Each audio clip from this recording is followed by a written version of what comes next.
Well, hi. Boy, Carla's been a great influence on me lately.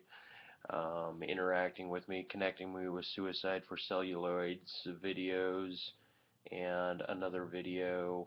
I forget who it's from, but if you go to my previous tiny chat, I believe he left a comment there. She left a comment there. Sorry, I don't absolutely know your gender. But it was absolutely fascinating, the um, the dialogue that these videos brought in. The first video was not Suicide for Celluloid's video. It was um, a video about perception and kind of this psychophysics physicist, I believe, was mentioning that everything, that color is, that length waves of light do not produce the color, that it's our perception that produces the color, that we are agents or spots, geometric relationships to one another as independent agents that are going through a perceptual, if I may take if I may take liberties. He doesn't say this to you either. This is mine. That we are geometric points, agents with bodies that interact with one another, and um, and then Carla linked me to Suicide for Celluloid, who did 3 videos on thesis, antithesis, and synthesis, with regards to um, kind of a separation from the uh, the naturalistic model into a solipsistic realm, and that's really where I reside, is in that realm. But I arch back to, or flee back to, naturalism when I'm speaking to naturalist philosophers, because their perception is limited to what is referred to as metaphysical naturalism. And metaphysical naturalism is a groundedness in natural states, where models of reality exist as object apart from them, and that we can discuss these models, and that science is rooted in naturalism. But there's also methodological naturalism, which is a little bit different from metaphysical naturalism. Metaphysical naturalism denies higher power, spiritualism, God, in its concretization, in its description. This is where Gary Inmendham's arguments stem from, and where the majority of his followers tend to look at the world, where methodological naturalism does not deny higher powers. It doesn't include them, but it doesn't deny them. So it continues on in a particular fashion, such as to allow a description of the world out there, but not a denial of directionality from a higher power, if you will. Yeah, people are entering the room. Philip Seymour Hoffman died last night or yesterday. That was a really rough racket there to hear. That was really sorrowful. I had no idea he was so young. I thought he was in his 50s, but I guess he was only 46.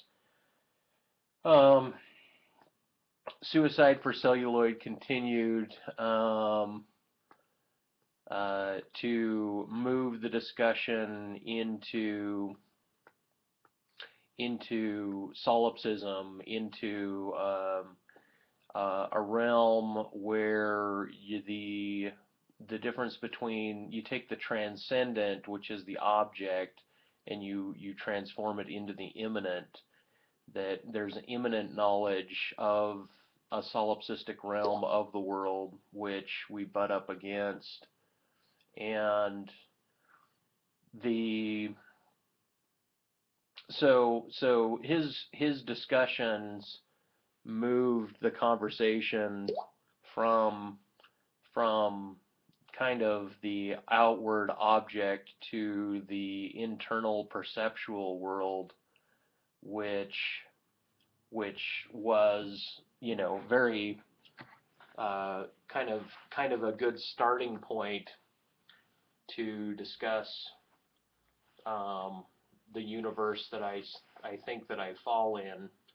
And he meandered back and forth between the claims of the solipsist as it was reduced into a matrix, and this reduction into matrix dialogue is where I began my loss of identity. Kind of at a point you lose the idea that 2 + 2 = 4, and you move away from an inert vision of truth into a kinetic vision of truth. And this is what allowed me to leap off of buildings. And even though I splatted the first time that I did it, and the only time that I did it, the events that happened prior, during, and after said event were magical, to say the least. That there was an opening up, a fissure in the matrix, quote unquote, in my reality that is and was substantially different than any sort of grounded naturalistic discussion could possibly meet. So it's interesting that still to this day, when I discuss things with naturalists, I tend to have to ground myself. And so I discuss the naturalistic perceptual universe as a solipsistic one that is where my madness began. I do have to clarify something that was mentioned last night in Gary's tiny chat, from Gary mentioning my, schizophrenia or mental illness, that I have a diagnosis of schizophrenia, and he used that as an excuse. And I say it's not because I have that diagnosis, not because I'm delusional, but because I have claims of the supernatural, and these claims of the supernatural are rooted in a solipsistic ground. And the first occurrence of this was a shared experience with another individual. So even though I make the claim, which mental health providers at that point decide somebody that's making claims like this must necessarily fall within the realm of mentally ill, even though it was a shared experience with somebody else and it was a non-drugged experience. There was no rationale to it, and I've explained this in previous videos, so I won't go over it again. But there is an openness that happens in something not dissimilar to a matrix. And so there is an arching, I want to create kind of an arching dialogue between naturalism and solipsism, perceptualism, because I believe these two are bounded together in a way. Let's see, I'm just reading some comments here. When is thinking about the poet or the libertine or the artist, I tend to the idea of subjectivity that does not make decisions based on what a scientific or logic would prescribe. Right. When you get into the arts and aesthetics, you're working with a realm where identity does not seem to have to be in place. You can outline concepts and ideas, but the relationship between these concepts, it takes on metaphorical meaning and inherited cultural meanings. That's what I'm relaying in this, is kind of a descent into a fiery hell and then an ascent up into earth and up into heaven, and granting kind of a covering of Christ, using the symbolism of Christ as a means to of inherited cultural concepts that are religiously bound, that Christ covers our sins, therefore descending or ascending out of hell in from the sinful nature is up to Christ, where Christ is covering your sins before God. I think that this is, God the Father is an interesting idea. That's where I take that role on. But the point is that identity itself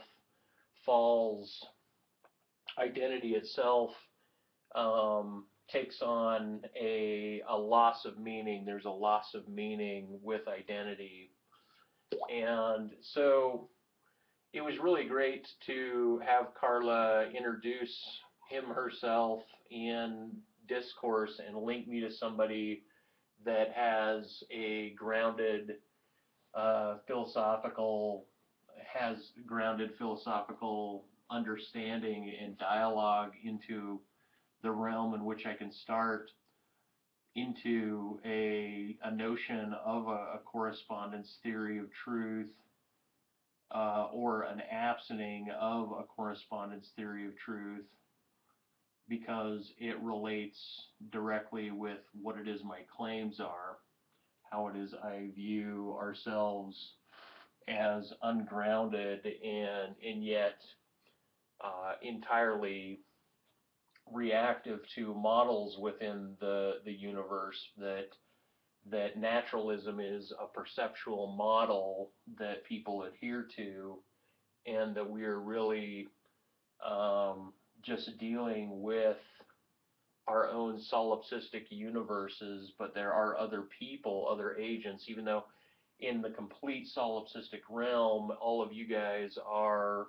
absented. You're not fully present. Now we have Gary Inmendham in the room, and so because he takes on a metaphysical naturalism in his perceptual state, this should be an interesting discussion to talk about his perception or his model of the universe as being but a model, as opposed to being grounded. And it's interesting because I'm trying to grant him groundedness in his perception, because we all have bodies that we appeal to, but it doesn't mean that we can't react to the model of our perception in unorthodox ways as to yield different things. What's up, Gary? Hey, Mike. Yeah, well, I mean, obviously we have issues in terms of, finding some sort of common ground. Because, I'm going to look at the universe and I'm going to say, well, what is the universe, right? And, you can just kind of detail bit by bit. You can say, okay, it's a physical universe, it exists, it has matter in it, and matter does funky shit. So there's molecules that do funky, interesting things. Crystals, there's gold, there's elements, there's this, there's that. And the manifestation of the complexity is that, yes, it creates diamonds, and it creates syphilis microbes. It creates all kinds of little things, and we're one of the things it created. And there's no evidence that the thing that we are is in any way more anything than the other things created. Like we're not intrinsically or fundamentally distinguishable in terms of some sort of merit of our existence or purpose of our existence or function of our existence than a syphilis microbe or leprosy or any other mechanical device wiggling around in the atmosphere created on a planetoid. So, I mean, all this aggrandizement that you're functioning on some sort of level where you're communing with the universal forces and all this crap, in my opinion, it doesn't, where does this go? You're really saying there's some sort of scratch you're going to itch in the universe, that you're going to somehow jerk the universe off, that you're going to somehow do something that amounts to something? Yeah, there is something there, and that your adherence to models of the universe, although they're grounded in our practices, is still, from a solipsistic point of view, a model that you're projecting to the world that you adhere to. So you have an adherence sort of theory that grounds you to the perceptions, where there is a way to uplift oneself off of that groundedness, and that is found from investigating solipsistic states. That's a means of separating one's perception of modeling to a more rudimentary, flat base. That's why I trying to bring people to look at initial instances of their thought as opposed to in-depth complexities of their thought.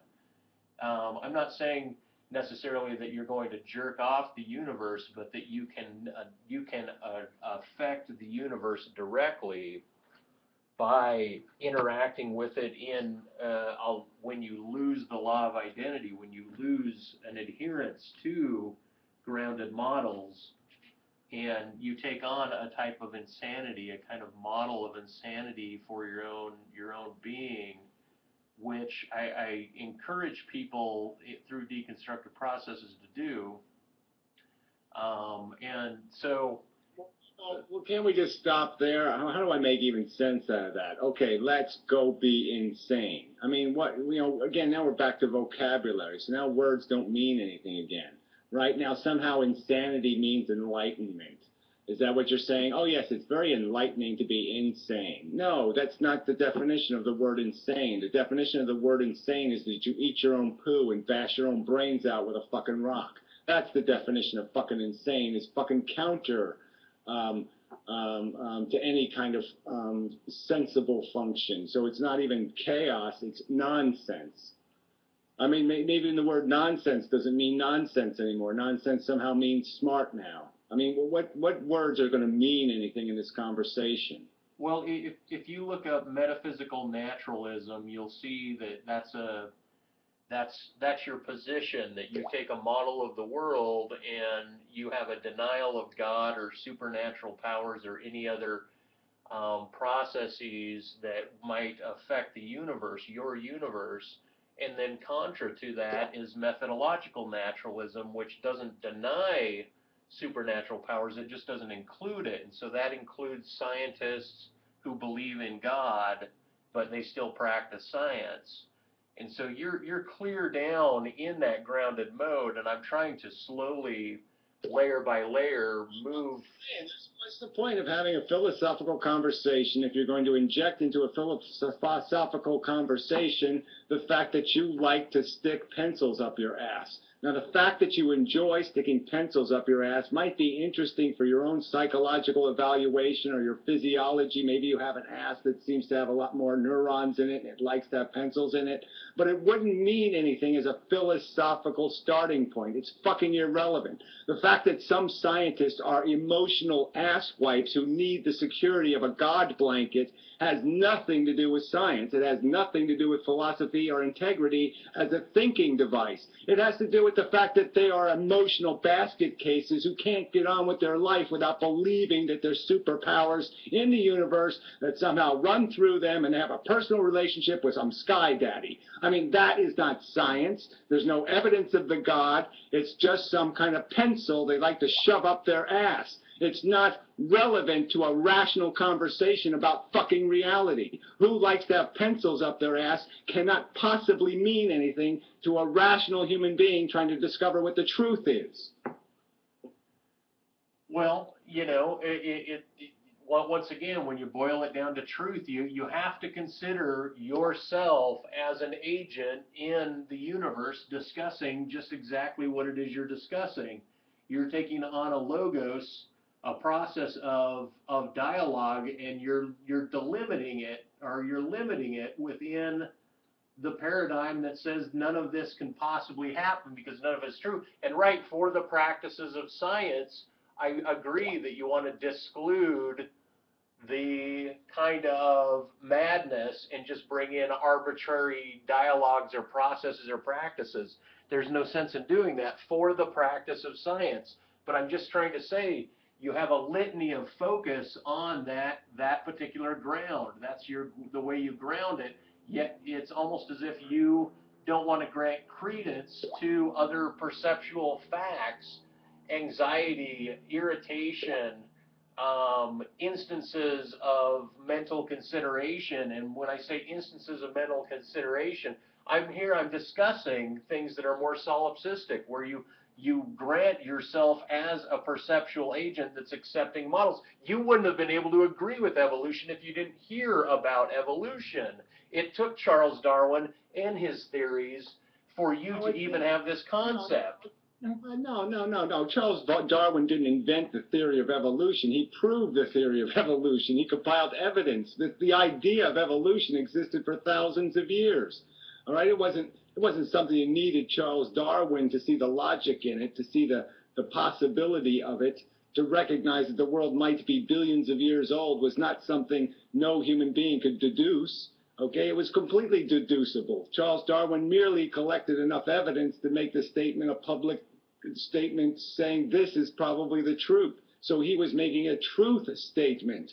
That's the difference between Darwin and Darwin's fucking uncle, was the fact that Darwin had the balls to say it now. It's a truth statement. Okay, it's well, not just something you speculate about. It's something you have to deal with as a rational argument.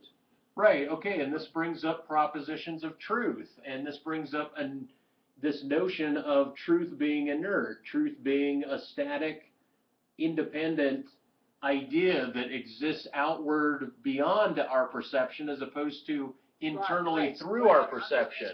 What evidence is there that there's some other truth and that the truth is some sort of, where is the evidence of the non-material truth? All ophthalmologists are rich, right? All ophthalmologists are doctors. That's by definition, that's an analytic truth, but a synthetic truth is ophthalmologists are rich. Now, that's a truism. It's general. It takes on a role, but it also can be, grounded in an ontology. It's grounded in an observation of interaction with people. That's like getting it as wrong as somebody saying giraffes wanted to have longer necks. Okay, it sounds like an intuitive truth, but it has no factual truth. There's no factual truth in saying all doctors are rich. That wouldn't be a fact. That would be a fallacy. Okay, if you said most doctors are rich, then you could say ophthalmologists are probably rich. No, I know. That would all make sense. So that would be the rational, sensible, logically concise way to say the statement. So merely by using one abusive exaggeration term in your statement, you've made it a falsehood and then claiming that somebody's claiming it as a truth. No one's claiming that as the truth. What I'm saying, though, is there's no reasonable evidence. There's no evidence that a reasonable brain could look at and say, here is the evidence of the superpowers. I can ask you to do something superpowerish and you will not be able to do it. Okay, I can't get you to perform I can't get you to provide me evidence of anything. And so what I'm saying is there's absolutely no evidence of superpowers that can be scrutinized in any way possible except by saying, go run into traffic, get yourself a brain injury, and see if you can see special forces. Well, okay, first of all, there's testimony, and that's all we have to rely on until there is evidence that comes about that's scrutinized. Well, and there are people... of human testimony, so let's not use that as well, an hang on. Let me finish my response to you, because the statement ophthalmologists are rich, I call it a truism to state that it is a generality. And the whole idea is that the sentence itself, the proposition ophthalmologists are rich, is considered a synthetic truism. And so if you have a child that's growing up and they're like, hey, what should I be when I grow up? You can say, well, you can be a doctor. Doctors are rich. That statement still holds a truth value to it in that communication, in that context. And there is no need to qualify the most doctors are rich. Most people will say there is a need. That's exactly my point. Most people will say, do not describe evolution as animals wanting to do something, because it has nothing to do with animals wanting to do something. So that is not being fair to the subject, and it would be completely not an accurate way to describe the circumstance to say all doctors are rich. Couldn't you say the animals want to screw? Animals want to have sex. They intend to have sex. Amoebas want to screw, want to have sex. They intend. Or at what point does the intentionality on a reductive level lose its ground in a naturalistic description of... Exactly. There's a precise way to say something. I'm saying be even more precise to say that most animals want comfort, because some animals will not screw. They'll find comfort in some other way. So yes, they are seeking comfort. And most animals, you could argue, most will find it uncomfortable not to have sex. Okay, but now this is just more description of naturalistic, the metaphysical naturalism, the ground of that, as opposed to methodological, where you don't deny in other instances or knowledges that are beyond the scope of scientific realm, beyond the scope of rational description, meaning my experiences, as you call them, are mad. Right, that's right. Invented stories and lies are not scientific theories. They're not hypotheses. Yeah, but you can't call everything that's claimed a lie. You have to first make it into a hypothesis, which means you have to at least provide a theory of its function and how it could possibly be a mechanism before you can even make it into a theory. So again, it's like back to the Darwin statement. People could talk about evolution, but they didn't have evidence of evolution. It wasn't a concise lineage of evidence. And it was Darwin who provided the evidence because he clarified this is the function. This is what pigeons do when you do this to pigeons. This is how selection works. There's a stacking layer of evidences. There's a stacking layer of evidences that are naturalistic evidences that are brought forth. And evidence of the mechanism. So you're claiming, you're going too far. You're saying you have a theory and you haven't yet provided a hypothesis that even explains the mechanism of special knowledge. No, I'm not granting a theory in the naturalistic realm. I'm not granting a scientific theory. What I'm trying to do is say that the model that Darwin provided about natural selection is accepted.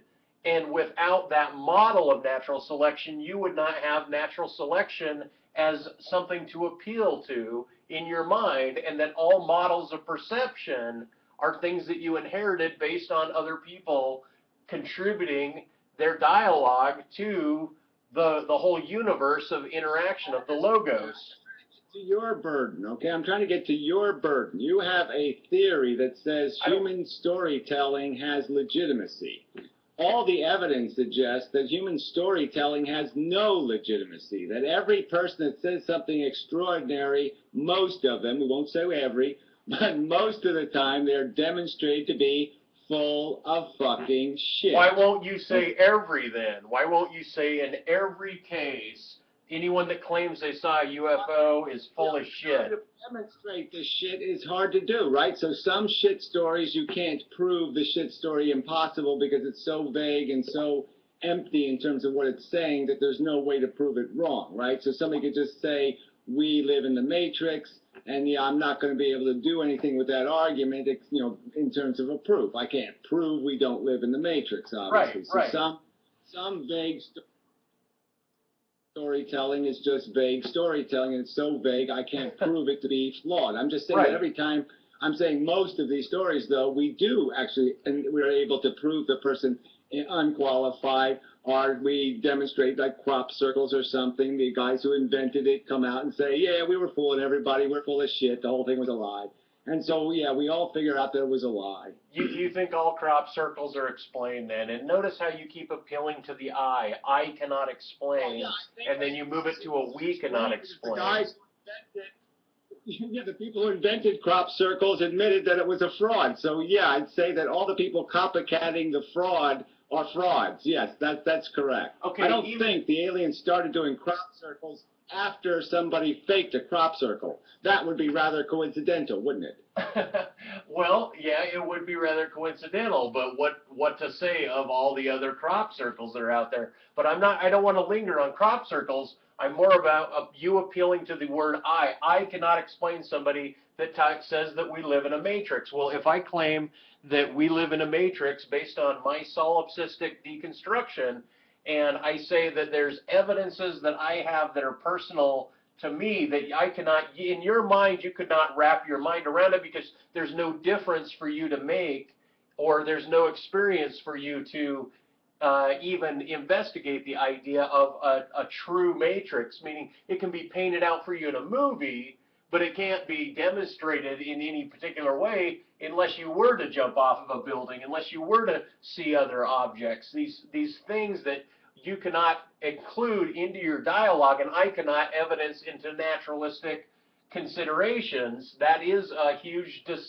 disjoint between the two of us. And I'm aware of that, but that's why I try to migrate the conversation away from the metaphysical naturalism into methodological naturalism, and then into solipsism, and then into considerations of what it means to identify with truth, truth-herence, correspondence theories, and gather an idea of where you are in your universe, how it is you relate immediately to truth, truth claims, loss of truth claims, and the objectification versus the subjectification, the objectification of reality being out here versus the I am perceiving this, not projecting it, I'm perceiving it, to the point of I'm projecting it and perceiving it, or to what extent does one's body and one's universe extend outward infinitely into its environment? You keep reducing... a polio microbe causes a chimpanzee to fall out of a tree. I mean, there's no magic to it. Yeah, there's cause and effect. We influence the environment. That does not add up to some sort of special knowledge nor special function. I mean, there's nothing special in the function of knocking a chimpanzee out of the tree. But that's not... it's not an accomplishment. That's also a model of what is causing the chimpanzee to fall out of the tree. It's a model that you accept as the entirety of the case instead of including maybe other unknowns. You don't include unknowns. You accept the models that are inherited, Gary. You accept them in your current paradigm. You believe, and then you grant a percentage to... Well, you're offering a model that is based on a ludicrous premise, logically, that if I run head first into a brick wall, okay, I will find the truth. That's the best telescope you can build. The best microscope you can build is to run as fast as you can into a brick wall head first. Okay. That's the best scientific instrument in the universe. The best way to understand reality is to smash your brain into a brick wall. Okay, you must understand why I find that a ludicrous premise. Okay, what does the Wailing Wall mean? What does the Wailing Wall mean to the people that use the Wailing Wall? What? It's religious babble. That's what it is. The Wailing Wall means a bunch of emotionally desperate assholes sticking notes in a goddamn bottle. I mean, you want desperate? That's about as desperate as you get. God won't listen to my voice, so I'll write him a note instead. I mean, it's more desperate than some 13-year-old girl shoving a note in a locker. Right, right. Trying to But what does that mean to you? When's the last time you prayed or went through some ritualistic nonsense? I never did any of that shit. That's the thing. You keep yourself away from absurd practices and you don't even see how you subjectively might respond to the practice. Yeah, I don't see any point in shoving a light post up my ass to figure out that I don't like having a light post in my ass. That's right. I don't see any frickin' point because I know that there's a certainty of failure, that I will not find enlightenment by shoving a light post up my ass. Failure to what? Failure to what? Failure to what? What's the failure of shoving a light post up your ass? You either do it and it is, or you don't do it and it wasn't. And you're talking about failure. Once again, you're importing a truth knowledge paradigm and comparing it to an activity that's a subjective process. Right. The damage is in the damage, the physical damage you're going to do. Obviously, in the light post example, it's not a free experiment. Obviously, the free experiment of praying, yes, we've all, okay, you said when was the last time? I guess I could have answered the question and said, okay, when I was 7, 6 years old, I might have said something like, hey, God, if you're up there, I'm available for, let's Skype or something. I'm here. Let's have a conversation. And I got no answer. And I said, well, fuck this. This doesn't work. Well, okay, so there's the other notion of truth, is whether or not it works. And so you're looking for truth based on whether or not it works. And that's a particular type of truth. You're looking for a practical, rational, whether it works sort of interaction to define your truth by. Look into the microscope, and there's nothing under the microscope. I don't sit there and say, oh, there's actually something there. I'm just not seeing it. So I'll spend the rest of my life staring at nothing in the microscope and pretend that I'm looking for something. No, I'll take the evidence of the fact that I see nothing, there's nothing there, because I'm looking at nothing, because there's no slide, and I'll recognize that the nothing is absolutely nothing, and I have to actually put a slide with something on it under the microscope, or I will see nothing. Well, first of all, there's something there under the microscope, even if it's the white plane or the bottom of the microscope, or something that you can look at in the microscope. You're not going to say there's nothing there, that it's completely vacuous white or blackness. In the field of focus, there's nothing there, okay? So I'm using the focus to analyze a certain portion of space, and there are no microbes or no particles of significant size for me to detect with the microscope, and it doesn't matter how long I look, they're not going to show up because they're not there. Right. Well, you are looking for something when you're looking in there, but it's not to say that there's nothing there. You're looking for a focal point, you're looking for substance, and you're looking for the next thing to fit in the model of reality, the model of truth that you are. Well, I'm going to draw rational conclusions about when the experiment has been done, it's been satisfied, it's time to move on to the next experiment. If I spend my entire life pretending that ice doesn't really melt, when it's melting, and I have a theory that says, no, it's not really melting, I'm just going to spend my whole life watching ice melt for the one time when ice isn't going to melt. I mean, I don't do that. I say, yes, every time we look at ice, it melts. Okay, let's move on to the next experiment because this experiment is done. How long ago was it that you last looked through a microscope? What year was it? A year ago. A year ago. Okay, so you're talking about an experience that you went through a year ago. And see, this is the whole idea, is to reduce it. In your world, it's going to be reduced to psychology, but on my argument, it would have to be reduced back to your psychology, your environment, your processes and practices, your daily routines, the scope and the models that you believe in as you wander through your environment. That has to be like the starting point before you re-engage or re-envelop internally an internal perception of yourself relative to the environment as the perceiver of your environment, as the agent. That's the starting point where I would have to bring the discussion. If I invent a religion tomorrow, I could just say to people, well, the secret of this religion is that if you pray for 500 years, God will talk to you. All right, so now I've created a catch where, yes, God will talk to you. It's just that you have to live longer than any humans ever lived to actually have him answer you. Okay, so I've created a faith mechanism. I've created a standard of the model. The model doesn't have to perform. It can fail 500 years in a row, and it will succeed in the 500th year. And therefore, I'll never be able to be proven wrong. I'll never be able to be proven you won't talk to my God. You won't be able to prove my God doesn't exist. And what value would this be? Why should we human beings get lost in fables and storytelling by every single crackpot who can make up a story, make up a theory of God? Okay, Jesus spoke to me in the flaming urn. He told me to go fuck 12-year-old girls. I mean, I'll just invent my own religion based on my own fucking indulgences. I'll declare myself the Messiah. I mean, what the fuck? Look, I'm just saying.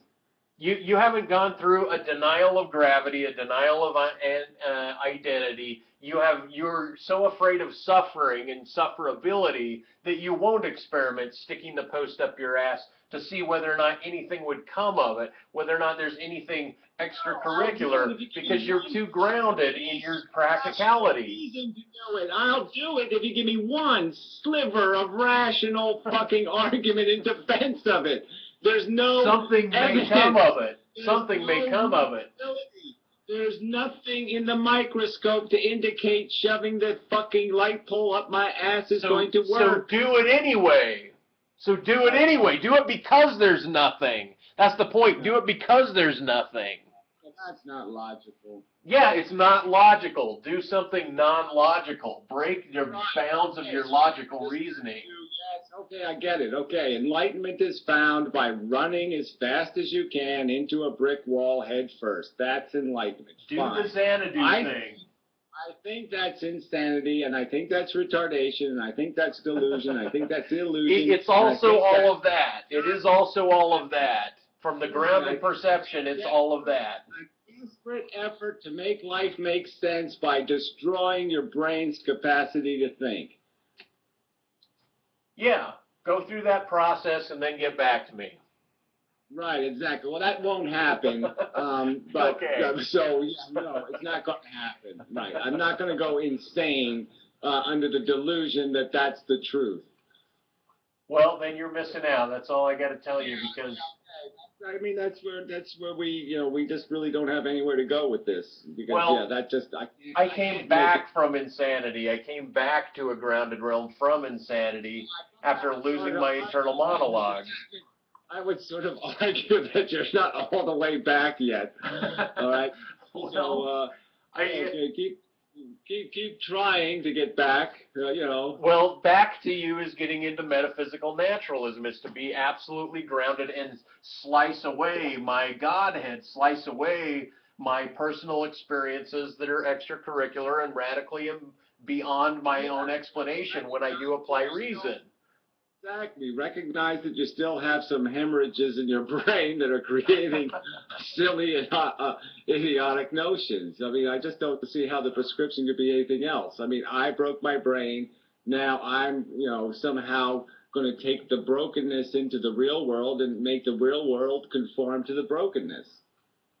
Well, it's not a conformity. I'm not asking for conformity, because the models that ground humanity, our community, our cultures, general civilized language-speaking individuals, language bonds us in models. So in a way, I asked myself to deny all of cultural acceptance, all culturally accepted models down to lingual identification, down to A equals A, 2 plus 2 equals 4. These need to be transcended or deconstructed in order to find a base root beastly enlightenment, if you will, that requires you do annihilate, you do things absurd that run right against the traffic of everything that you've known, because there is something beyond it, but you couldn't know it unless you dared do it.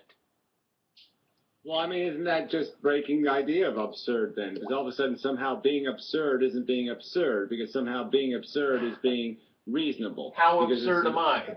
How absurd am I? Scale of 1 to 10. I don't know. I don't ever sit around making those evaluations, so I don't know. Oh, you evaluate fucking everything in percentages. Well, I'm just saying, compared to what? Some Compared to bitch having everyone 8 else you've kids had in a discourse cardboard with. box in Africa? No. Well, compared to some bitch having 8 kids in a cardboard box in Africa, you're not absurd at all. How about the But, things that you know? Things that you know, people that you've interacted with. How absurd am I compared to other people that you've had discourse with online, for example? Well, I mean, you're crazier than a Jehovah's Witness. So, I am a Jehovah's He's Witness. not going to put you on the scale of deluded person. I mean, Matt, thou art that. Yeah, I mean, I think his brain has turned into fucking cabbage soup. So I think he's quite absurd now. All right? I mean, I think it's all logical mush. Always a fucking comedian. You always fall back to your comedy, man. That's your deal. You try to make people laugh right when it gets fucking serious, right when the arrow's pointed back at you, you throw some comedic horse shit out and play that game. And that's your defense mechanism. Half the comedy obviously is directed at myself, so you know it's all accidental anyway. I've never told a joke on purpose in my life. But regardless, I'm just saying that You're saying that's fucking crazy is what you're saying. The fundamental argument we're making is you're saying, again, that you're having an outrageous psychological experience. I mean, outside any of normal psychological experiences, some special psychological experience. Yes. And that should be some kind of cornerstone of philosophical construction. And what I'm saying is that part, I would say, if you want me to just measure that conclusion itself, then I'll say that's way out there. Yeah, that's as Looney Tune as you can get because you can't build buildings out of cabbage soup. Well, number one, I try to reconstruct some sense of rationality in my most deconstructed, broken sense of self. There is a remodeling going on, but it's mostly just like this painting. It's a series of symbols that are collided together that I have to make sense out of, and it becomes completely aesthetic. It's not grounded in constructability. It's grounded in spotty interactions with things that I do say are beyond the regular rational ground that people consider. And I have to suffer through that difference, Right. And whether or not that's philosophically arguable or not, it doesn't mean that I can't get through layers of the onion talking about correspondence theories of truth, talking about identity, talking about loss of identity. It's not that I can't guide the process outward closer to describing my position philosophically to everybody else, because I think that there is something that is there to be discussed, and that's why I have at it. That's why I continue to listen to philosophy, is to open up these corridors of discussion that are related and are grounded in philosophical discussion, whether or not you think they're absurd or not. Well, it's not that I just think it. I think I can argue it. Okay, so I guess that's part of it, is that I think I can make the rational argument that throughout human history, this is not the way to do it. And the way to do it, to get the answers right, you have to go through this other discipline, this other kind of math. You can't use this intuitive crap and say, I'm going to live my life intuitively. What feels good will guide me. You're no scientist, Gary. Based on feelings will not get you to the right answer. Feelings will get you in trouble. No, because you have feelings intimate about your family, about death, about the way the world works, about suffering. All these things are feeling-based arguments that you've appealed to, and you're no scientist. You haven't done anything pragmatic in your life as far as advancing the field of science, yet you explore the idea, you bloat yourself outward. That's just your bullshit statement because I don't have a degree, I haven't done science. No, that's just absolute motherfucking bullshit. I've been doing science since I was 6 years old. I've been breaking things and seeing how things work my entire life. So don't tell me I'm not a scientist, because I am. Okay, so you're going to claim you're a scientist. I'm not going to deny that you're a scientist then, but I'm going to say you're not within the structured field of it. Well, I have done science. I have. I worked at a machine shop. I invented machines. I did science. Look, your advancement in science is your discussion about the spinning electrons slowing down, therefore they run faster or slower to protons, meaning your science is, as far as your contribution, is mere speculation. It's not based in mathematical or physical discourse that you could prove to anyone else. Of course it is. The very point of me describing the model is to duplicate the mathematical formulas. There'd be no point in me coming up with a model that counters the mathematical proofs. You're the saying whole point of it is that it explains the math. It explains why the math comes out the way it does, because the model works with the math, not outside the math, but completely consistent with the math. But you haven't done the math to know it. You haven't done the math to know it. What math are you saying I haven't done? I don't know the speed of light, and I don't know the proportionality of how speed is going to be relatively and proportionally changed based on how much something's traveling in distance in an orbital. I can know all that math. I know what fucking pi is. Yeah, you know what pi is. Everyone knows what pi is. The whole point is you couldn't give out the full formula of relativity, special or general relativity. You couldn't type it into that box right now what the whole thing is. You would just type E equals mc squared, and then all of your assumptions are based off of that. Actually, the formula either, so that's all bullshit anyway, right? Because you don't really need the the speed of light squared, okay? Because that's sort of a nothing figure. That's just putting a constant in the formula. No. So all you really need was E equals m anyway. You didn't need anything else. You didn't need the times the speed of light squared crap. So I could argue that the formulas are full of crap anyway. Haven't you noticed that the formulas don't have fucking numbers in them? That they have a bunch of little f's and big F's and V's and D's and C's? That mathematicians and physicists understand. Exactly, but those they don't understand them either. That's why they're using the variable in the first place, is because they don't have numbers for these things.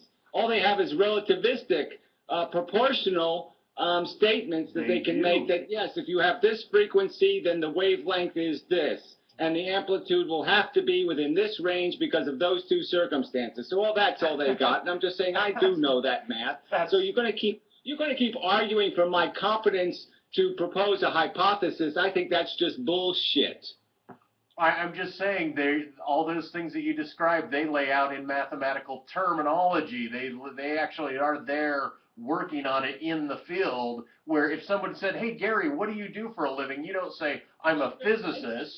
It just doesn't matter, okay? I mean, realistically, you can't pre-argue my argument and say it's not consistent with the math when you have no evidence that it's not consistent with the math. So I'm just saying you're obnoxiously disqualifying my theory based on the fact that I don't have a degree in mathematics now, or I don't have a degree in this. I'm just saying you don't have the language of mathematics. Look, all I'm trying to do is throw back the whole, like you accused me of being so irrational and having all this unevidential experience that I can't put forth because I'm not grounded in the models of naturalism, and I understand that. I can't bring out a lingual discussion about things that are irrational and posit them in there, and all I'm doing is throwing it back your way to say, hey, you've got limitations too in terms of your discourse in the accepted models of what it means to be a mathematician or a physicist. I'm not saying that your ideas don't have practicality. No, but the difference is I'm not saying I've finished my theory, okay? I'm not claiming my theory is absolutely correct. I'm saying that so far as I know, so far as I've investigated, there is no contradiction. What I'm saying is there's obvious contradictions between what you're theorizing and the evidence that's on the table. So I can already make a competent evidentiary statement saying it is traditionally known through almost every experiment that human beings who run headfirst into brick walls do not come back from the experience more intelligent. Look, you can't disprove my experiences, then based on my discussion of them, I'm trying to open up a dialogue of it that's not dissimilar to your hypotheses. By any other observation in the fact that there's no evidence supporting them. That's all I'm saying. They are totally inconsistent with all the evidence, not consistent with all the evidence. Carl Jung's Red Book. You got Carl Jung's Red Book. You got Philip K. Dick. You got other people that talk about that which is beyond. You got all these believers of God that live inside of this realm, all of this testimony about anything from crop circles to UFOs. You have all of this outstanding testimonial evidence and concurrences of internal psychologies, kind of an an interrelated frame that people concur with. And I'm saying that these are evidences that I am not completely mad or out of my gourd. Well, I'm just saying, the fact that people believe in angels is not evidence of their rationality, it's evidence of the opposite. So we're arguing about what is good human brain function, not what is common human brain function. So the fact that there are fools and suckers and idiots who will listen to Jerry Falwell or Pat Robinson or Jimmy Swaggart or Peter Popoff or some other shyster lying cunt, the fact that people will fall for that bullshit, the fact that people will buy lottery tickets does not mean that those people are smart. It means that those people are foolish and stupid. And are they always foolish and stupid? Is a fool always a fool? Is that a true, always inert truth about their existence, about someone's existence? Is that any more of a true statement that ophthalmologists are rich? And you've just made that claim. Fools are fools, and it's almost as if you're trying to identify someone in a completely demonstrated otherwise. That's right. Until one of the fools actually does do the Einstein thing or something. That's right. The fools will be declared fools, and most of them have been proven to be fools, and the only ones who are in doubt are ones saying something so foolish that you can't even cognize it into a rational argument. Obviously, I cannot disprove something somebody completely makes up. There's no access to the proof because it's made up in their brain. Just like your theories of physics are made up in your brain. They're made up in my brain by logical, demonstrable, deducible patterns that already exist in the world. I am not claiming that electrons are doing something outrageously special. I'm saying they're doing something consistent with all these other particles, that they're trapped in a double helix, that they're spinning around each other, and that's changing their speed based on the speed of light. You just can't describe it in mathematical terms is all. Well, I can. I'm just saying. I don't know how many times you want to argue the physics as a theory, or do you want to argue it as a proof? I obviously haven't written the paper yet. Okay, that obviously to propose something in physics that's going to be up for some sort of scrutiny by the peers and all that kind of crap is going to have all this detail in it. I'm just saying, a theory of function, my model has a lot of pieces in it that create some sort of cohesive we got functional model that does produce the... Well, we got some lag. I don't know. Can you guys still hear us? I can hear you. Okay. It's coming back a little bit. Well, see, in my pieces, in my extracurricular super radical experience are not dissimilar to your combinations of things, and I approach them from a particular type of behavior and meditation and maybe luck circumstance, or I grant powers outside of me that are influencing this. I grant all of that, and I can't say that your thoughts are not influenced from external processes either. But my point, though, is that you're piecing it together. You piece it together not dissimilar to the way I piece my universe together. Well, yeah, it is dissimilar, because I'm doing it based on established rules of the physical universe, and you're doing it outside established rules of logical deduction. Oh, no, as soon as I see your paper, I'll agree with that. As soon as I see your physics paper, I will agree with that. But not before then. Well, I think if I premised my theory, okay, if I wouldn't even have to utter this theory. There'd be no point in even arguing it if the premise of my theory was an angel told me so. So if I started my theory on physics with angels told me this, okay, that would destroy my credibility. I'm not doing that. if I premised my theory on the fact that the universe is made out of unicorn shit, okay, that the unicorn shitted the universe, and it's all how fast the shit came out of the universe's ass, and all of the little particles of unicorn I got shit. your point. You know, if I premised my theory on a preposterous notion, I would be discounted out of hand because the initial proposition is ludicrous. I'm saying your initial proposition that you must go insane to become enlightened is ludicrous. I'm not just saying go insane. I'm saying deconstruct yourself by moving into modes of solipsism where you bear that you are the object world and the perceptual world are at odds with each other, and then I grant a bothness, an arc between the two. I'm not in denial of all of these things. It's that I see this perspective like a slinky exposed, like a slinky being pulled out. It's just wishful thinking then. You're just basically saying, want yourself to think you're not fat. Just because you don't understand, just because you don't understand the difference between the metaphysical naturalism and the methodological naturalism. I mean, look up the two and you'll see that there's a distinction there, and then you can see something about perspective. Ego-based wishful thinking versus reason-based deduction. No, these are grounded philosophical ideas. These are grounded philosophical ideas, Gary. Exactly. Invent reality to match what your expectations are rather than deal with the reality that exists. Gotcha. You deal with your reality in a particular fashion that I'm saying is model-oriented, and I'm not dissimilar to having my model-oriented reality. But it's not a model based on the rules of modeling. There's rules. You can't model outside the rules of the model. I'm not. I'm using grounded philosophical terminology to backstep into my ideas. I'm not stepping outside of philosophical groundedness. Neither is thou art that. Neither is thou art that. Yes, he is.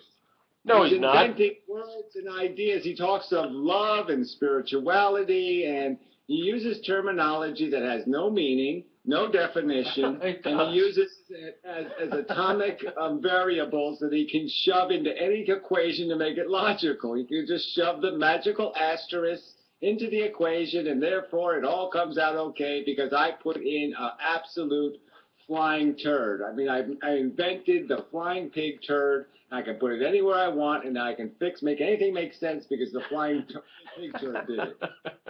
Well, ladies and gentlemen, I think, just for the sake of the hell of it, and because we're running on an hour here, and it's probably time to stop the discourse, it would be a good idea to ban Gary from the room for calling somebody else and calling love a bullshit definition, to not grant lingual possibility, and the fact that he would call somebody that is grounding their philosophy in other philosophies' words complete bullshit. I think that granted that it was time to ban Gary from the room and see how he likes it. Yeah, take that, god damn it.